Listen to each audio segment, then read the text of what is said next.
काय ग, कसला विचार करतेयस? स्वामी ते बाळा, तुझ्या ध्येयापासून हलू नकोस. पण स्वामी, वाड्याचा विचार कसा करू? हे तर घर सोडून गेलेत. अगं, तो कोण आहे नातं तोडून जाणारा? हे नातं आम्ही जोडलंय. तू काळजी करू नकोस. तू तुझ्या ध्येयाच्या दिशेने वाटचाल कर. आम्ही तुला तुझ्या गृहप्रवेशाच्या वेळी सांगितलं होतं, लक्षात आहे ना? पण स्वामी, वाड्याचा शोध कसा घेऊ? मला काहीच कळत नाहीये.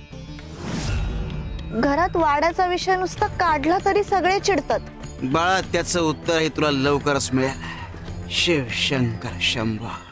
तो होता ना एंटरटेनिंग. अशाच मराठी अपडेट्ससाठी आमचं चॅनल टेलीचक्कर रिजनलला नक्की सबस्क्राईब करा.